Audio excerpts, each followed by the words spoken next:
want to talk about how we can handle better the times in life when poop seems to be raining all around us. You know what I mean? When stuff is just going wrong, maybe not for ourselves in our own personal life, but as people we love and care for around us start experiencing unexpected hardships, it can, of course, rattle our foundation as well and our sense of security.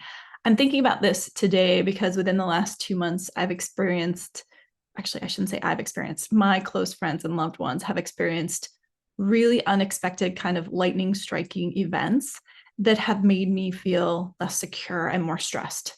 And I am very aware because this has happened in my life before. I'm 46 years old. You know, enough poop has rained in my life that I have had these experiences before. But I'm realizing that I am experiencing these stressors in a much better way than I would have a year or two ago. And I attribute that to the training of my brain and my thoughts that I've been doing. So it made me think about these 5 givens, and that's what I talked about in this week's newsletter. Basically, these are from David Richo. He's a pastor and a counselor, and he has these 5 givens, these truths in life, and they are that everything changes and ends. Things don't go always according to plan. Life is not always fair. Pain is part of this journey. It's part of life. It's inevitable. And people are not loving and loyal all the time. So in my own life, in the last couple of months, my father passed away. My good friend unexpectedly lost their job. My close family member, beloved family member, got a rare and potentially terminal cancer diagnosis unexpectedly. This person is relatively young, has no risk factors. It's just one of those things that life is not always fair. And then another family member's marriage is kind of crumbling. So it feels like there's so much going on, right? So many bad things are happening. What does that do to my brain? Well, it activates my survival networks. Our brains are designed to keep us alive. They're not designed to keep us happy. So if we want to be happy, no matter the circumstances in which we find ourselves, no matter the circumstances in which our friends and loved ones find themselves, we have to be working all the time, including in the good times and in the tough times, about our mindsets and our thoughts, and realizing that happiness is a choice. Like pain is inevitable, but suffering, which is the persistent distress that comes after a painful event, is optional. What do I mean by that? Well, I mean, we have a control by practicing how we think about how we feel. And so essentially right now, I could be focusing on all the bad things. I could let my mind going to like, what if that happens to me? What's going to happen to this person? All the possible bad scenarios. Or I can stay in the present moment, be present for these loved ones, let them know that I love them, not necessarily try to solve anything because it's not my job to solve it, but just let them know that I'm there for them. Don't disappear, because that's something that happens when our survival brains become overactive. Sometimes we don't know what to say, we're overwhelmed, and we distance ourselves from the people we love at the time when they need us the most. So right now, I'm very aware that I'm able to be more present to my loved ones and my friends going through these hard times.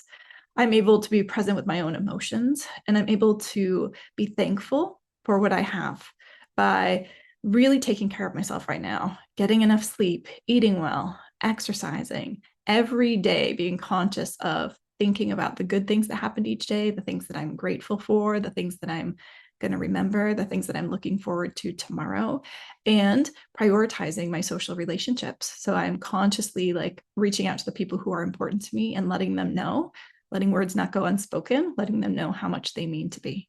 So that's how I'm managing the stress. And it's going much better for me than I can remember just a few years ago at the start of the pandemic. One of my best friends got diagnosed with cancer.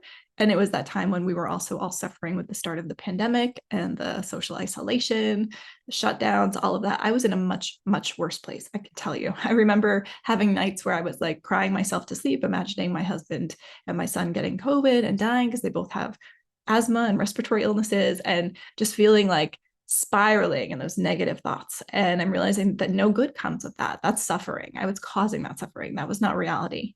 And similarly, right now, yes, these bad things have happened to people I really love and care about, but I can only choose to be present with them and accept what comes. I can't control what comes, and I have to accept that I can't. And I can just control my behavior today, how I show up for myself and how I show up for them. And in doing so, I am really noticing a substantial difference in how my mind and my body are handling these stressors.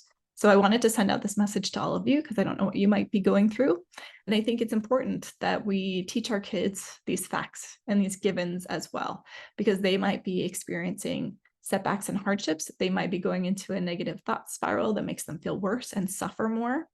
And if we can teach them that they don't have to do that, it's not that they're doing anything wrong if they do that. That is our default pathway, but you can train your brain with practice to get better and better at being able to experience the pain, be sorry for it, but not let it derail you from your purpose and the beauty of your life. All right, that's all I have for today. Take care. See you next week.